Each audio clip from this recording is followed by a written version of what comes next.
All right. We've got a few people rolling in here. Welcome to Aggie Experience Live Part 2. Give it a couple minutes to let people roll in. We've got some attendees still logging on. And then I'm going to turn it over to our first majors here in our virtual majors fair. So give it another couple of minutes, couple seconds.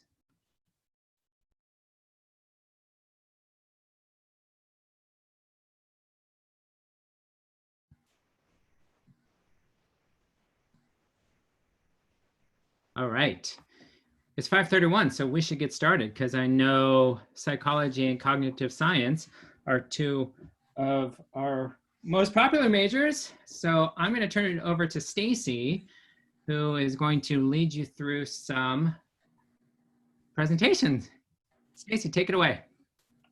All right. Hi, everybody. My name is Stacy Jenkins, and this is the short presentation on psychology and cognitive science majors at UC Davis. Welcome to the Davis family, and we're excited to hear what your questions are and give you some answers. I want to give more information about who's in our panel. First of all, again, I'm Stacy Jenkins. I am an academic advisor for psychology and cognitive science. And I'm originally from Lodi, California, which is in the Central Valley.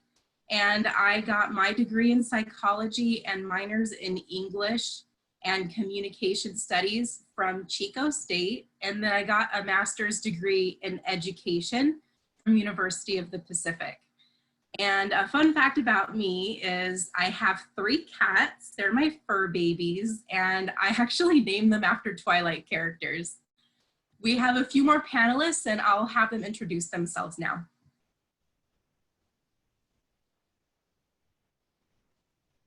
Hi, everybody. My name is Rachel Hale. Hopefully you can see me. I can't see myself. I am a staff advisor for cognitive science and psychology. I'm originally from Vallejo, California, which is the North Bay. I actually went to community college and then transferred to UC Davis, and I majored in German and history. And I liked it so much that I never left because I still work here now. So a fun fact about me is that I actually played the flute from 5th grade all the way through high school and into college. And I recently got my flute fixed so that I could play with my kid who plays the clarinet.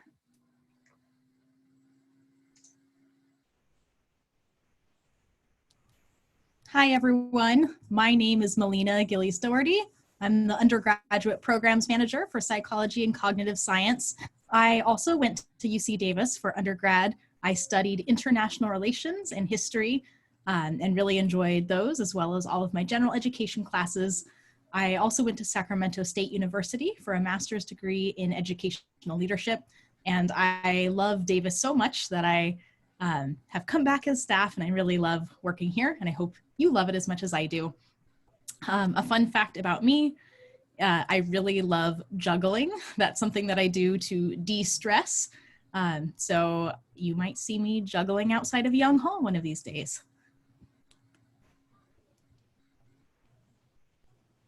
Hello, everybody. My name is Kristen Tamison, and I was originally from the Philippines, moved to Singapore before I moved to the US. Before I moved to the US, let's see, I was from Fullerton, California, and then I went to Davis for my undergrad. So I graduated last year with a Bachelor of Science in Psychology and also a Bachelor of Arts in Philosophy. Fun fact about me, I recently bought a Switch so I can play Animal Crossing. All right. Thanks, team. So to get started with learning more about psychology and cognitive science, here are some of the things that we'll be discussing in the next few minutes. We're going to break down a little bit more about what these majors entail. And I want to give you a glimpse as to what research would look like if you wanted to get involved at an undergraduate level. And then after that, we're really just going to turn it around and give you the floor so that we can answer as many of your questions as possible. So let's get started talking about the majors. We imagine that these three questions are probably what's on your mind right now. So we'll take a look at what psychology and cognitive science can look like for you as majoring in it. We'll also take a look or give some samples of what the classes are that you could be taking. And then we also want to briefly just acknowledge some common career fields that graduates will enter after graduating in these majors.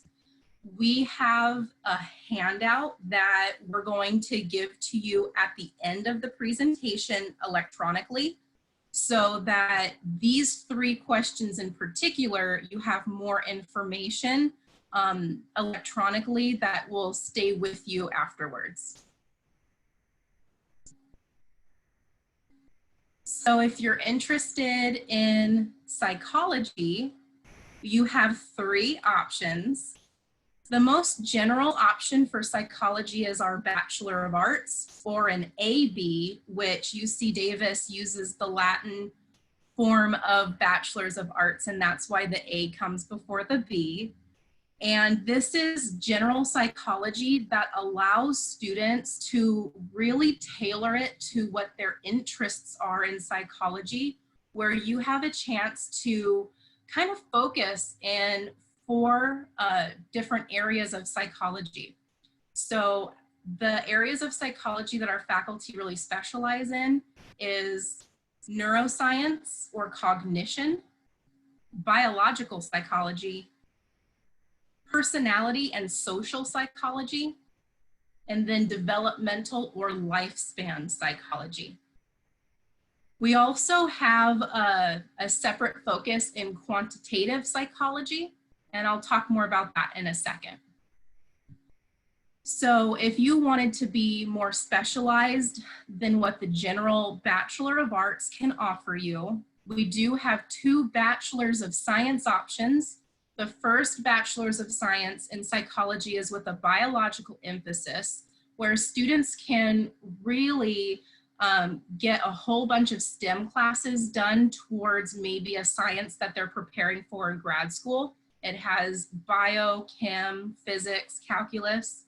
And then in terms of psychology, it really focuses on biological and some neuroscience psychology. The other Bachelor's of Science option we have is the quantitative, and that's really a combination of psychology and statistics. For cognitive science, we also have three majors: a Bachelor of Arts, which is our more general option, and it allows students to focus where they want in the various cognitive science disciplines, which include psychology, linguistics, philosophy, computer science, neuroscience.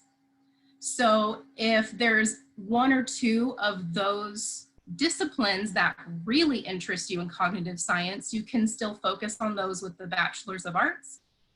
But for the Bachelor's of Science options, you can really dive into a neuroscience emphasis or a computational emphasis. And the Bachelor's of Science in Cognitive Science Computational is really a combination between cognitive science and the computer science major.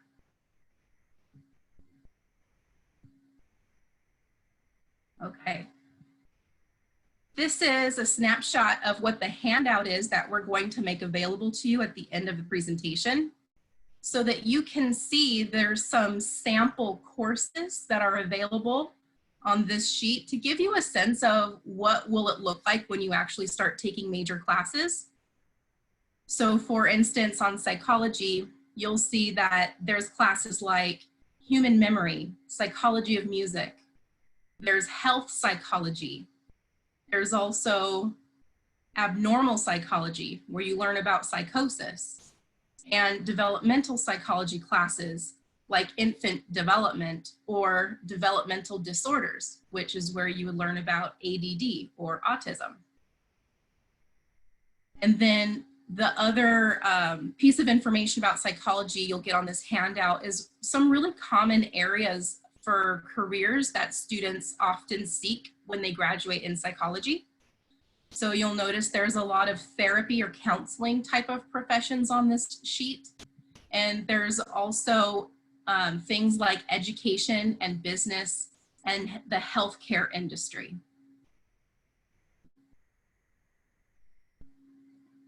For cognitive science, some sample classes are minds, brains, and computers, language development, philosophy of the mind. There's a lot of neuroscience classes. And there's also a lot of artificial intelligence or machine learning type of classes. And then again, you'll receive information about common careers that cognitive science can lead to, including the business industry and user experience or artificial intelligence. I imagine at this point, you all might have a lot of questions, especially as I'm talking about what kinds of classes you might be taking or what kind of careers you can do. And that's awesome. I hope that you're submitting them in the Q&A so that we can get to them when we're done with this video. Right now, we want to share just a 5-minute video on what research could look like for you if you want to get involved as a student at UC Davis. Go ahead, Kristen.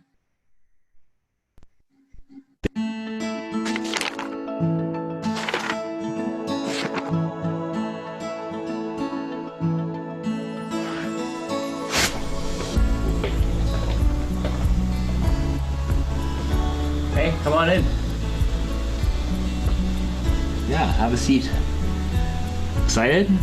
Yeah, you did really well in your interview last week. We're excited to have you join the group. Do you want to see what we did with our social anxiety research program last week? Check it out.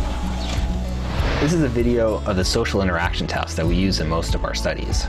There's a mouse in this cage here, and you can see our test mouse is really interested in it. See how she's getting right up close to the cage?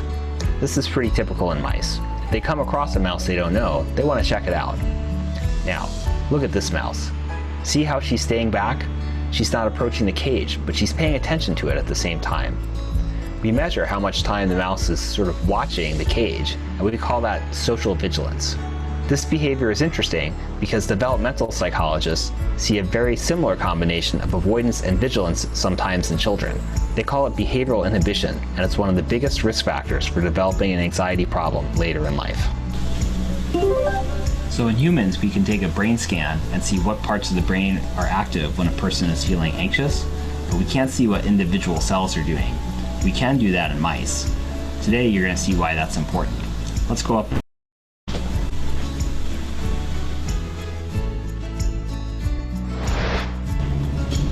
Hey, Emily. Hey. Remember our new lab member? Yeah, Can you take it from here? sure thing. Okay. So welcome. Today we're looking at brain tissue that has been stained for individual neurons associated with social vigilance behavior. But before we can have you start helping out, we have to make sure you're wearing all of your personal protective equipment. So the first thing you're going to need is a lab coat, pair of gloves, can't forget the eye protection, and a bike helmet. I'm just kidding on that one. So come on in.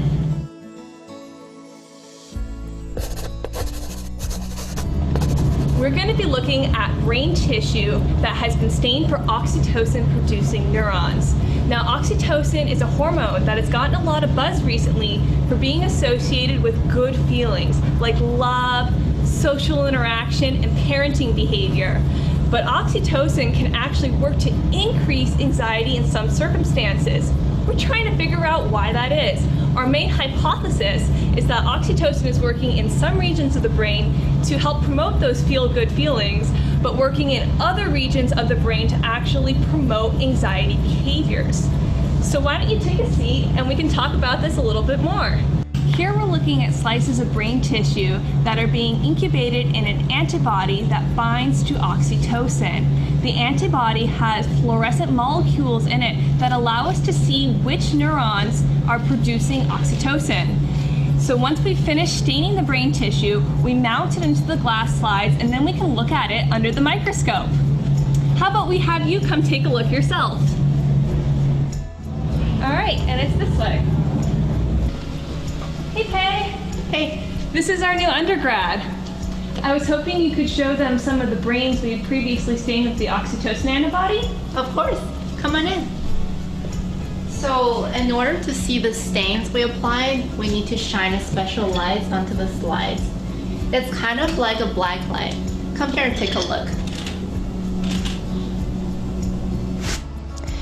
Here we use a special filter to take a picture of the oxytocin cells. It's pretty cool, right? Let's take a picture. Now, without moving the slide, we use a different filter. This time, instead of seeing the oxytocin cells, we see a stain that shows us which cells were active. Each one of these dots represents an active cell. Go ahead and take a picture. Now we can use the computer to put the two images together. These oxytocin cells have the activity markers in them, so they were active. Have the markers active. We can see here that oxytocin neurons were very active in mice showing social anxiety behaviors. When we first discovered this, it was a surprise because we thought oxytocin was supposed to reduce anxiety behaviors. After doing more experiments, we learned that how oxytocin affects anxiety depends on which part of the brain it is acting in. This helps us interpret experiments looking at how oxytocin influences human behaviors. Well, that about wraps it up. We're very excited to have you in the lab. It was great meeting you. I think Dr. Trainer is waiting for you in his office. Go ahead and head down there.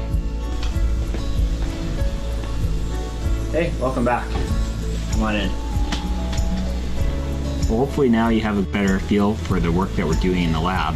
I'm just really excited about this research. I think it's going to help us understand how oxytocin can affect anxiety in humans. Now, undergrads like you can have a really big role in this research. In the beginning, you're mostly going to learn from us, but once you have experience, you'll be able to add to the research yourself, maybe even help us change the direction. Do you have any questions?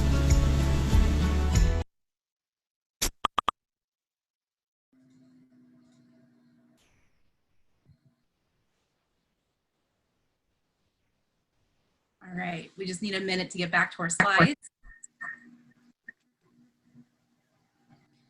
So I just want to acknowledge that that particular highlighted lab was really biological psychology in focus, but we have over 50 labs in psychology and cognitive science, and students can be involved in research in other areas like personality, social psychology, developmental or children, and neuroscience. And so there is probably something that suits your particular interests if that's what you want to pursue. All right, so now we're going to turn it over to you all and answer as many of your questions as we can.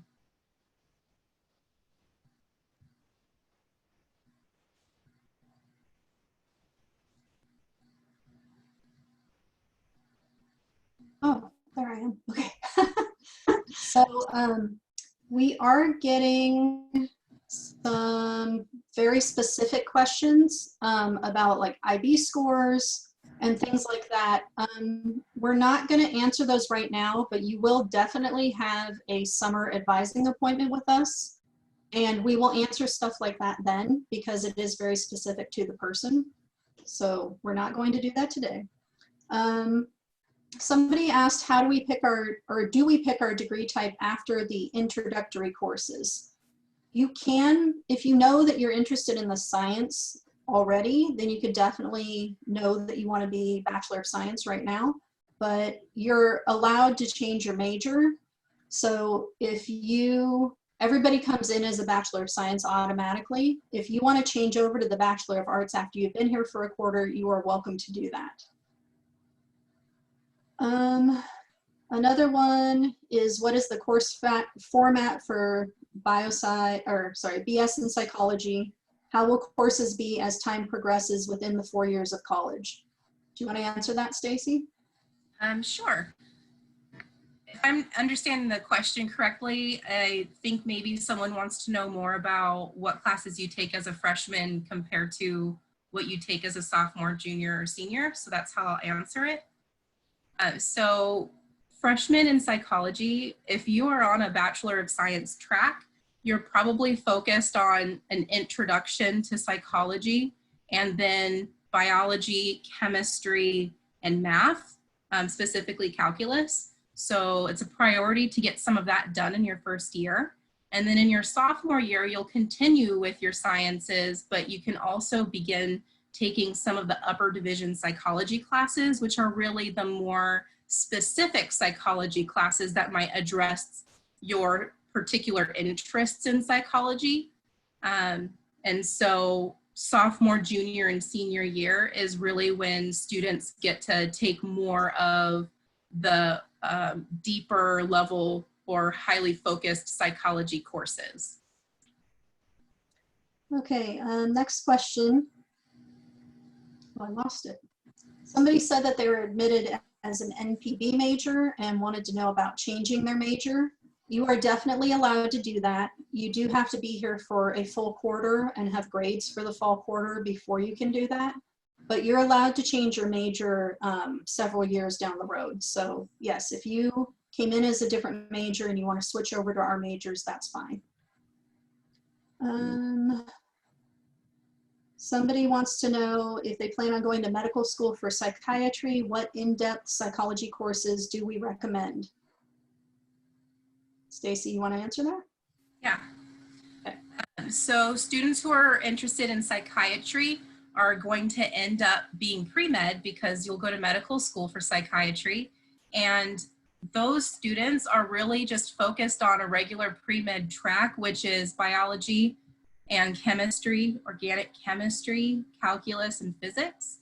There are additional pre-med courses that you'll learn about taking once you're here. And then any particular psychology classes, it honestly doesn't matter if you are focusing in like a neuroscience interest in psychology or a personality interest. You can take whatever psychology courses that interest you that meet your major requirements, and that is totally sufficient for medical school. Okay, somebody wants to go into pre-law and they want to know if they should focus on psychology as more of a science or an art. I would say you should probably do the Bachelor of Art. There's going to be a lot of science in the Bachelor of Science that you aren't going to necessarily need for law school or being pre-law. So I think Bachelor of Arts would be perfectly fine for that. Stacy, somebody wanted to know your cat's names. Edward, Bella, and Alice. Oh, Okay. Alice just looked at me when I said that. Are there computational cognitive science labs? I believe that's a yes. We have quite a few cognitive science labs, and some of them are more of a computational focus. When is the earliest I can go for an internship? If you're talking about just a general internship, you can do that really at any point. It's a good idea to get settled as a freshman because you're going to have a lot of change going on. So you don't want to jump into that during your first couple of quarters. If you're asking about psych labs or cog-sci labs, really you should wait until you're a junior or a senior. You can do some a little earlier than that, but it's a good idea to get established and know what's going on before you try and tackle lab work. Okay, answered that one. Answered that one. Okay.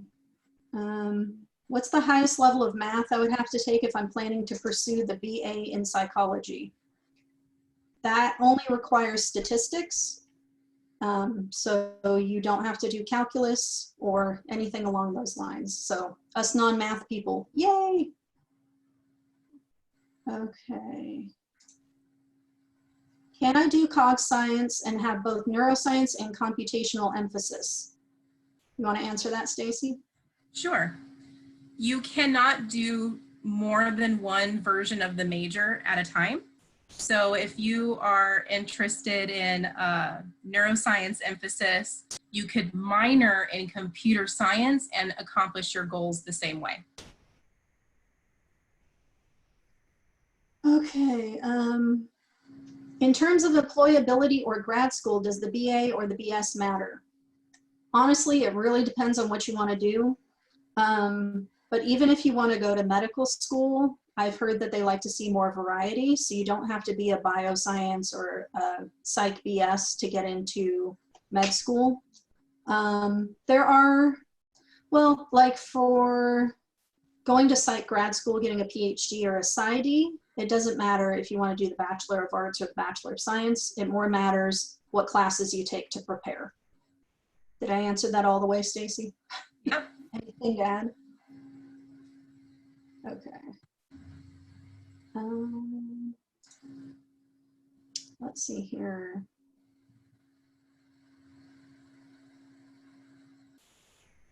The answer, so somebody wants to know what the difference is between AB and BS for cognitive science specifically. The main answer is there's less science in the Bachelor of Arts. You still have to do a little bit, but not too much. The BS in neuroscience especially is going to have a whole lot more bio and calculus and stuff like that.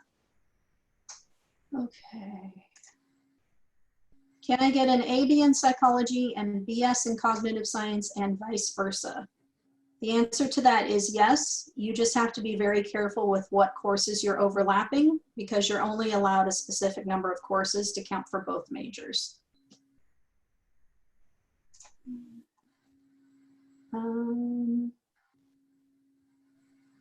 Does the BA also focus on experimental psychology? I want to do research for mental disorders and possible treatments. You want to get that one, Stacy?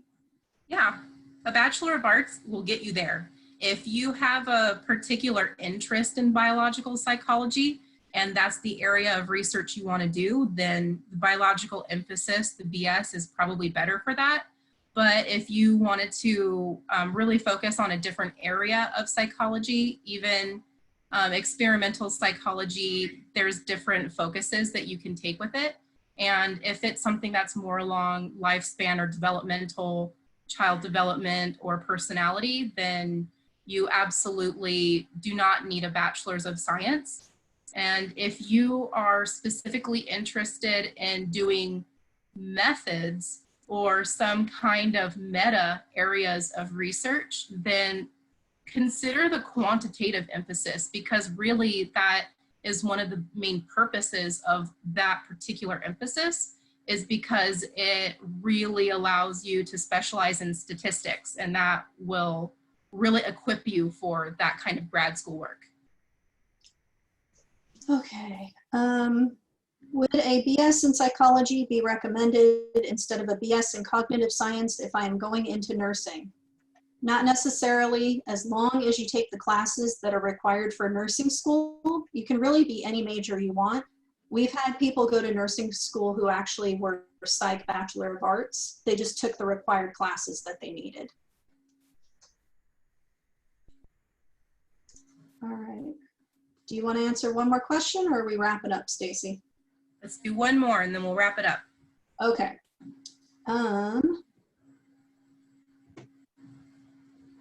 Let's see here. Trying to find a really good last one. Okay, we'll do this one.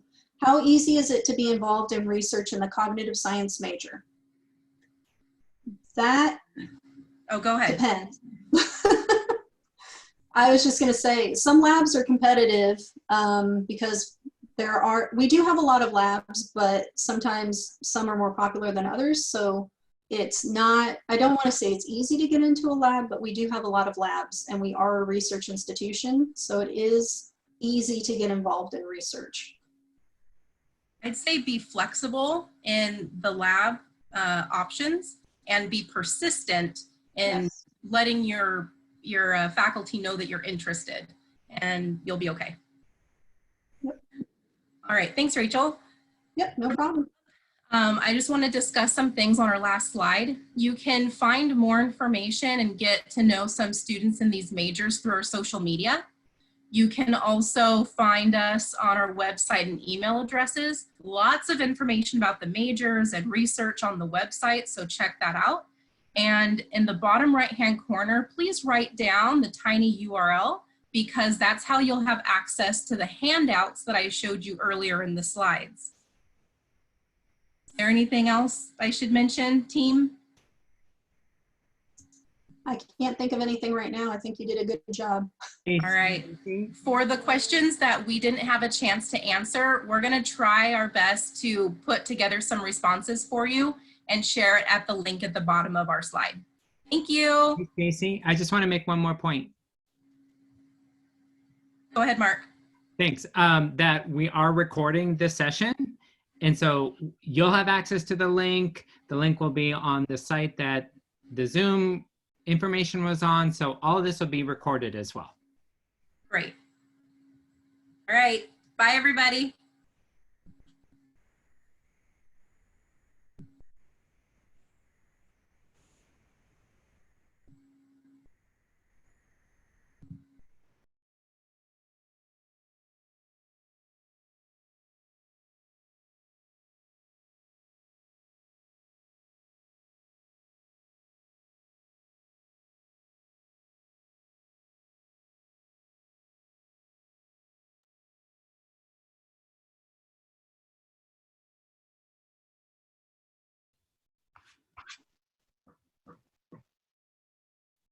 Well, for those of you who are still on, oh, sorry. Did I jump in front of someone? Sorry, guys. I just wanted to introduce the philosophy group. We're going to switch gears here. It's time for the philosophy group to take over. So hopefully we've got some people still on in the session who have some questions specifically for philosophy. So it looks like Rachel is going to take it away here. Hi, everybody. We're the same group of the same group of advisors for philosophy as for psych and cognitive science, but we are going to just talk about philosophy now. For anybody who's joining, my name is Rachel Hale. I'm an academic advisor for philosophy, and I am originally from Vallejo, California, so that is in the North Bay. I went to community college at Solano Community College and then transferred to UC Davis. And once I graduated with degrees in German and history, I actually never left because I got a staff job, and here I am. One fun fact about me is that I have a cat named Finn, and I named him that because I am really into Star Wars, and they found him in a water slide. So I decided aquatic and Star Wars, so Finn fit. All right, who's going next? I will. Hi, everybody. I'm Stacy Jenkins, and I'm also an academic advisor for philosophy. And I am originally from Central California, a town called Lodi. And I actually got my bachelor's of arts in psychology from Chico State with minors in English and communication studies. And then I got my master's degree in education from University of the Pacific. And I've been working at UC Davis for about 3 years now. And a fun fact about me is I have 3 cats. They're my fur babies, and I've named them after Twilight characters.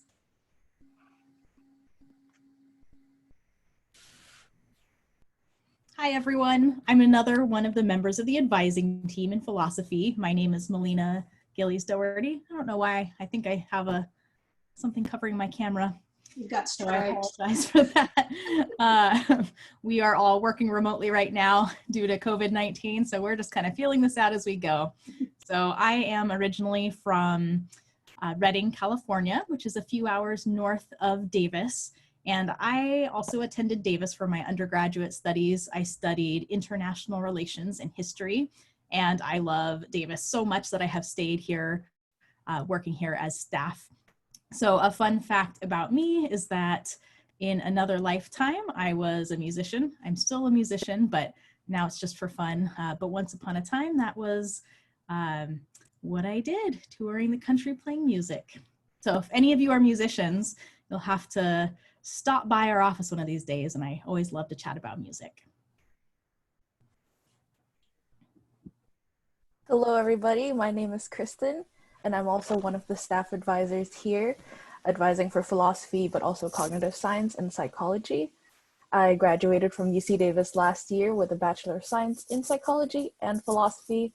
Fun fact, I was a peer advisor before I became staff. All right, back to Rachel. Okay. So today we'll spend our time together with an intro to the philosophy major at UC Davis, and then we're going to answer some questions for you. If we can't get to all of your questions, we'll be posting the answers online, and we will give you the link at the end of this presentation.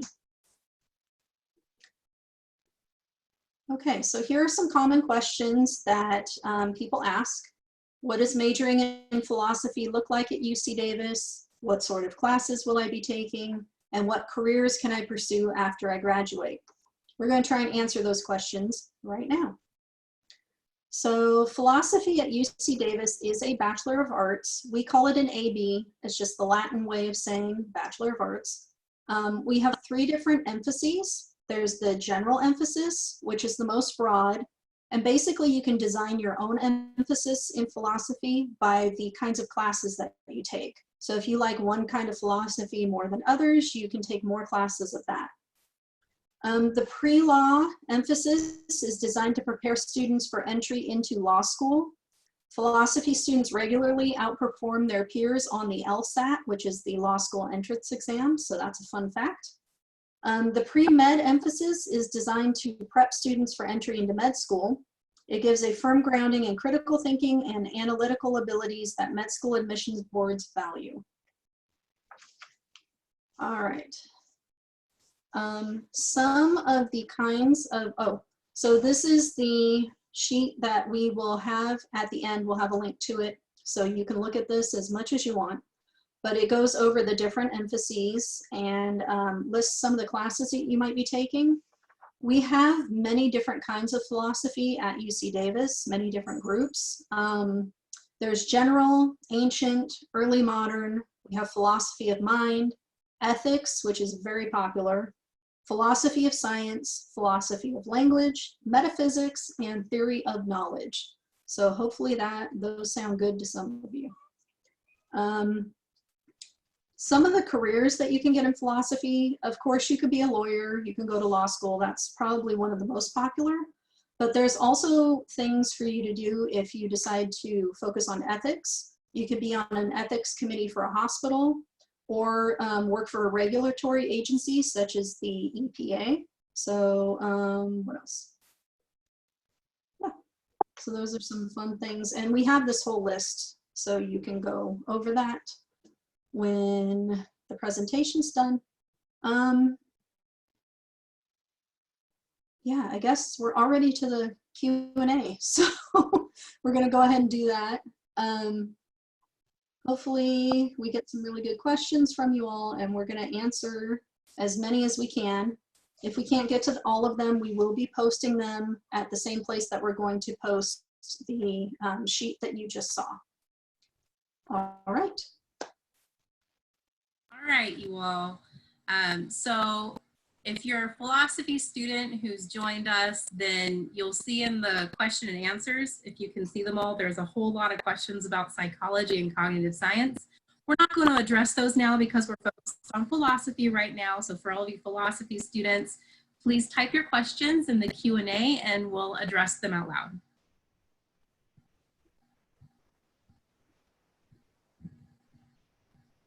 And while we're waiting for you all to type in your questions, I'm actually going to ask Kristen if she can share a little bit about how to get involved as a philosophy student.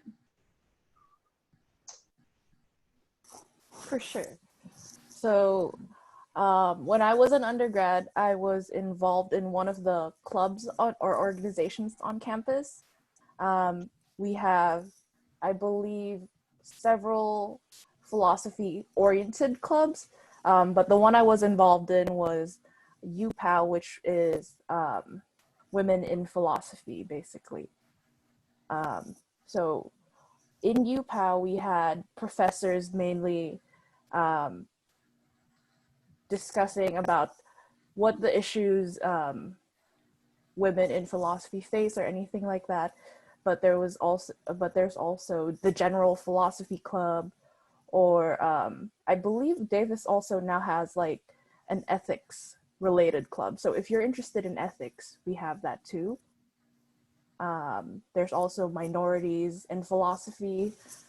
I know that club is very active. But if you were more interested in, let's say, like research with faculty, you could also do some work with faculty and help them in whatever it is they are researching. So, for example, if you do like ethics or if you do like philosophy of mind, you could work under faculty who do research in these areas, and they do love the help. So if you really like a professor's class, I suggest just reaching out to them and then letting them know that you really like their subject material, and then asking them how you could help them and how you could learn more about the philosophy field. Okay. And Rachel, when do we declare an emphasis in philosophy? Basically, anytime that you decide that you want to do an emphasis, you can technically change your major up until 1 quarter before you graduate. Of course, you'll have to start taking specific classes for the emphasis you want before then, but you have quite a while to decide. So if you want to kind of shop around and take classes in each emphasis before you decide, that's fine. And a next one is, can a minor in philosophy contribute to a career in research? I'd say yes, it certainly couldn't hurt, depending on the area of research you want to go into or what discipline you're going to focus on. Some kind of exposure or a minor in philosophy could really help you. It could be strong tools in your toolbox. It just really depends on where you plan to use those skills. But one thing in particular about philosophy, while there's a lot of different areas of philosophy, one underlying quality is critical thinking and Socratic method and the way that you can break down arguments. And that alone could be a reason why you want to have some of those classes to go into research.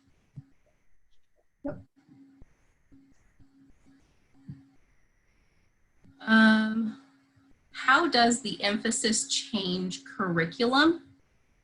How do law schools or medical schools view an emphasis? Rachel, can you take that? Sure. So law schools, of course, would like to see that you were pre-law for philosophy, but that's not necessarily something that you need to have. You could be a general emphasis in philosophy and still go on to law school. The same is true for med school. As long as you take the required classes that you need, you don't have to be the specific emphasis. Yeah, so basically, as long as you have the prereqs, you're going to be fine. I hope I answered that well. All right. Which degree is best for medical school? I'll take that one. Okay. So while we have a philosophy pre-med emphasis, there is a lot of room left in your total degree to pair that with your pre-med curriculum. So you can have just the philosophy major alone and do a pre-med curriculum. But some students also might be interested in doing a double major. But really, medical schools don't require any one type of major. And a lot of medical school admissions, like I can tell you this is true for UC Davis, that there's a real value for diversity in disciplines. Really, I think practitioners should be able to approach health and health issues from various perspectives, and that's why medical schools tend to say that. Next is, can the pre-med emphasis also be used for pre-dental students? I'll take that one too. The MCAT, which is the admission test for medical school, is going to be quite different than the DAT, which is the admission test for dental school. And the pre-med emphasis in philosophy will probably give you some valuable skills to do well on the DAT, but we don't have any kind of data to back that up because we're really only seeing how students are performing on the MCAT with this emphasis. So we do have dedicated pre-health advisors on our campus. So students who are particularly preparing for dental school will have a lot of really specific guided advice about dental school in particular. This is Teddy. I had to go let him in the room. He really wanted to be part of this webinar. Oh. Scratching at the door. So say hi to Teddy. He's kind of our office mascot. So if you want to be a philosophy major, you get to see my dog sometimes. Yeah, no pressure. Hey, Rachel and Stacy, this is Mark. Yes. Hey, a question I often get when I'm meeting with students, prospective students, if I'm on the road or at a college fair, particularly with regards to philosophy, is whether or not students double major. Like, where does philosophy fit into that experience for students? Do you see a lot of double majors adding philosophy, or philosophy students adding a second major? Do you want to take that, Rachel? Sure, yeah. So philosophy is not a large unit major, which means that we don't require a lot of units for you to do the major. So it is very easy to double major with philosophy as long as you choose another major that doesn't have a ton of units. We get majors with philosophy, like double majors with philosophy from all over the place. Some are even on the bio side.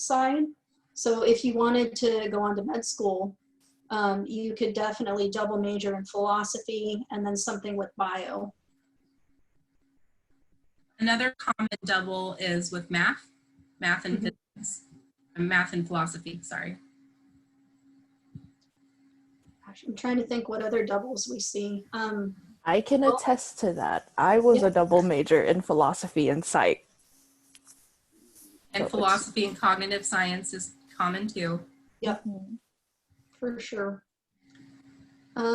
Does anybody else have questions? We have plenty of time to answer all questions you might have, because right now our Q&A is blank.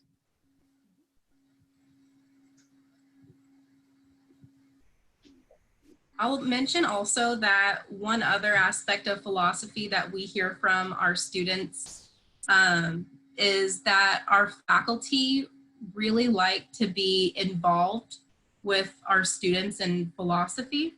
Yes. It's really not that uncommon for them to be very active in the student organizations, and also for them to take students on for research projects. So if you have a faculty member that you've had for a class and you really love the research that they've talked about in class, you could approach that faculty member and discuss your interests and talk about options for getting involved in some kind of research project in philosophy. It's a great resume builder and it ends up on your transcript. Okay, one other question is, what does a typical philosophy class look like? Do class sizes differ because philosophy is a less common major? Kristen, do you want to take that one? Sure. So personally, when I was a student, my philosophy classes were fairly small in size compared to, say, my psychology classes. A philosophy class in the upper division, which is basically courses you'll take later on in your college career, they tend to be anywhere between 20 people or less, and sometimes no more than 30. But for the more general lower division stuff, you might see more people, let's say over like 100 people. It really depends on the class, but generally lower division classes do tend to have more people in them. But yeah, philosophy is a small major, so the later you are in your college career, the less big the the class sizes will be. So more personalized attention. I was going to say, excuse me, I was going to say, because philosophy is such a small major, that you do get a lot of personal attention from the faculty, which you might not get in a larger major. So that is very nice for students.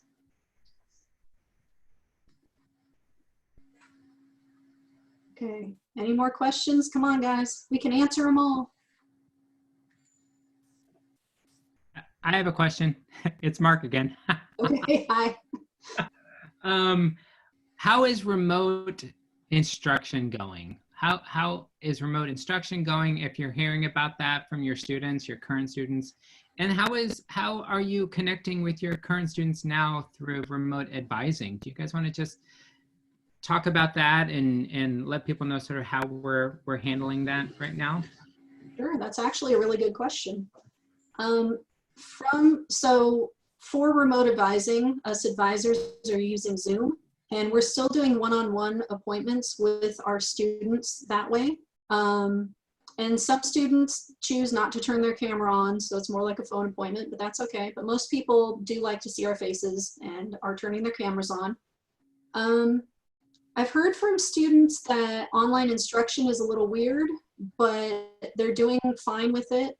Some people actually really, really like it and excel during online classes, but I think a lot of students think it's strange, but they're doing okay.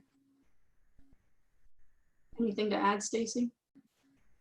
I've just heard from both students and faculty that it's been a transition and a period of adjustment for everybody, but everyone's making it work and they're finding where their groove is. Mm-hmm.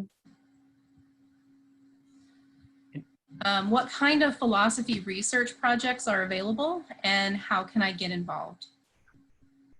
I'll say that every faculty member has projects that relate to their own particular research or publications that they're working on.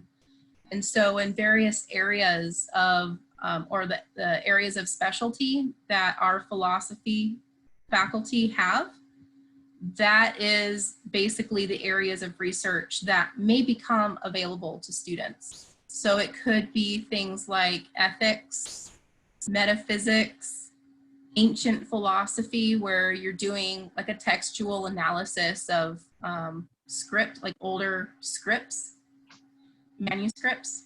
And it could be something that's related to law or philosophy of science. You can get involved just by keeping communication with your faculty.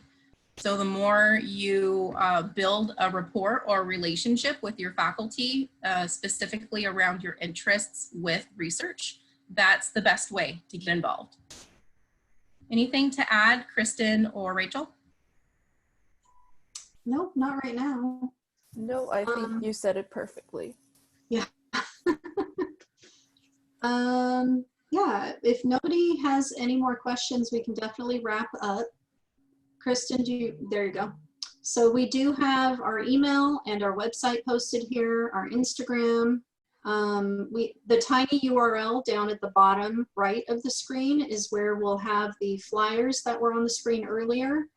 And we don't have any leftover questions, so yay, we got to everything. Yeah, that's it for me. Thanks All for right. everybody. Thanks everybody for joining us. Sorry, I'm jumping in. Melina, did you want to say something? I was just going to add one more thing, which is if you think of another question tomorrow or in a week from now or in a month from now that you didn't think of today, feel free to email us. We check the philosophy advising email on a daily basis, and so we're happy to answer more questions there. Great. And if you're interested in learning about other majors, we're doing this tomorrow and Wednesday. So hopefully you've seen that schedule. Thank you for joining us. Thank you, Rachel, Stacy, Melina, Kristen, everybody. Thank you guys. You're awesome. Thanks so much. We'll see you guys soon. All right. Bye, everybody.